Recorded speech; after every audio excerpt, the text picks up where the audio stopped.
So let's continue with my article that has been rejected. The specific payoffs U of Ci, Si, and the conditional probabilities P of Ci given Si, P of Si given Ci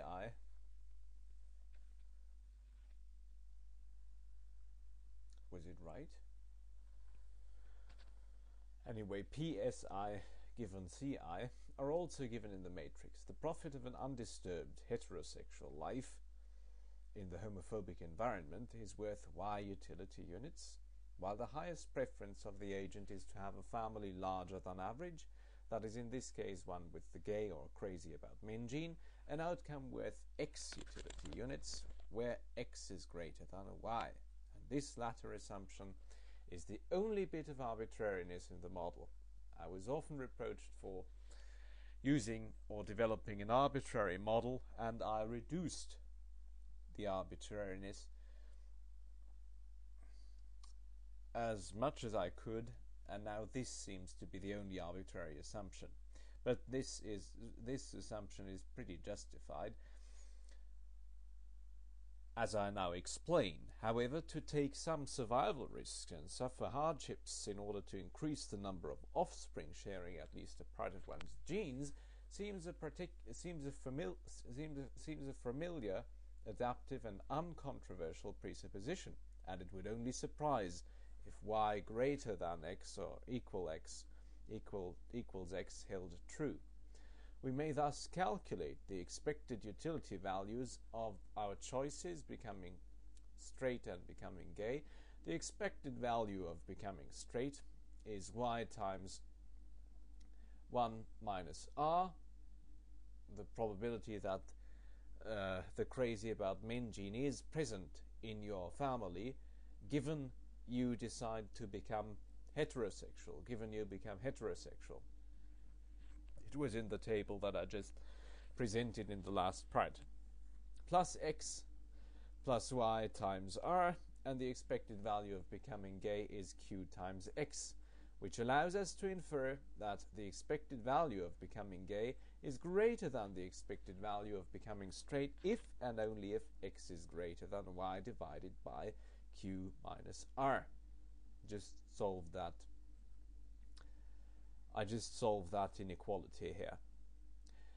So this R value too will remain unknown until the hypothesized, just as Q will remain unknown until the hypothesized genetic factors predisposing females to be overly fecund and males to mate with males are identified at the genetic level, or at least until the percentage of those individuals among heterosexual males with overly fecund maternal female relatives giving birth to overly many male homosexuals is revealed.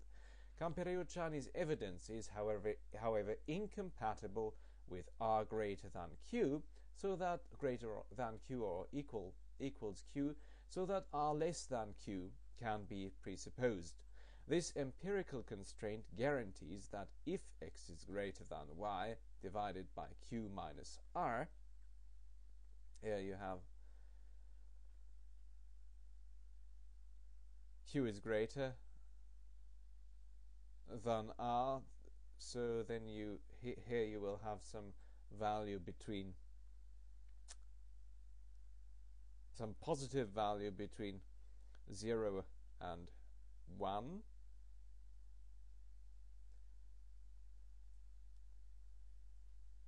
and then if X is greater than Y divided by this here, then you can infer that X is greater than Y, just as the agent's preferential payoff hierarchy requires. In conclusion,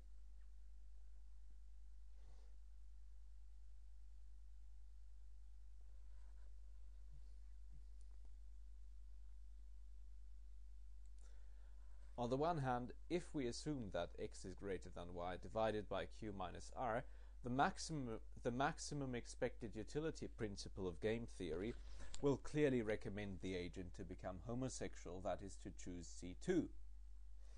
On the other hand, becoming heterosexual, this is one principle of very important principle of decision theory, the expected value. On the other hand, becoming heterosexual is clearly the dominant strategy, because for all I, it holds that the utility of becoming straight given some state is greater than the utility of becoming gay given some state, or any state that there is, as we see in the table. The dominance principle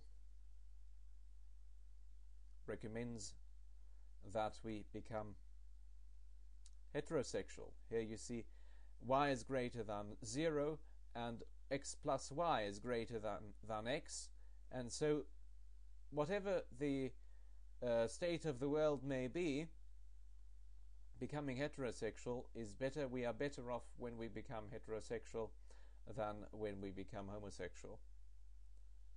This is the second horn of the dilemma.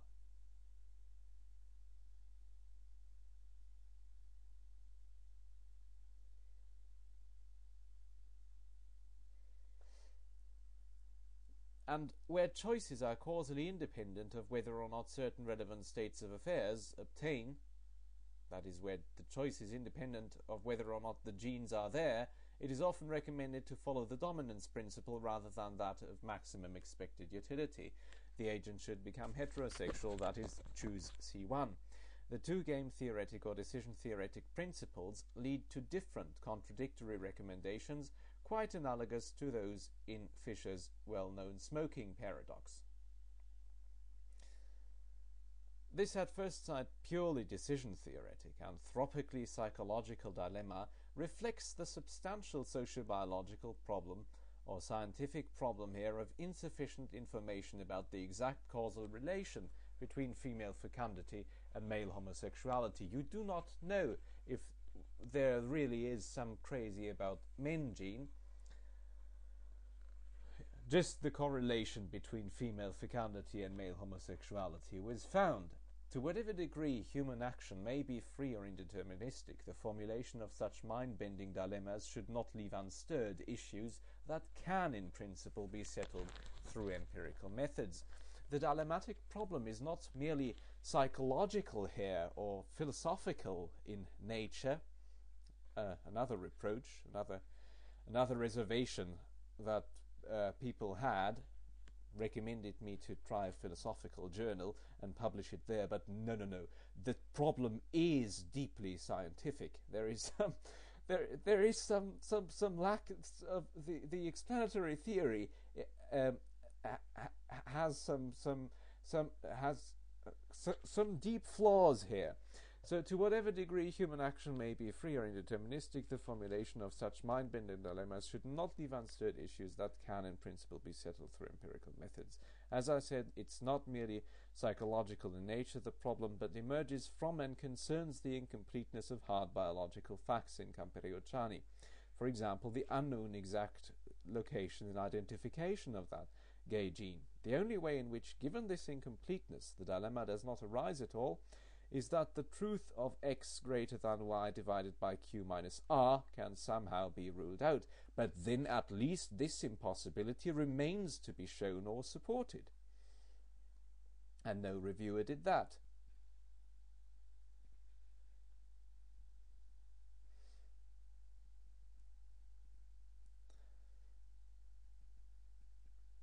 Now let me continue in another part. See you.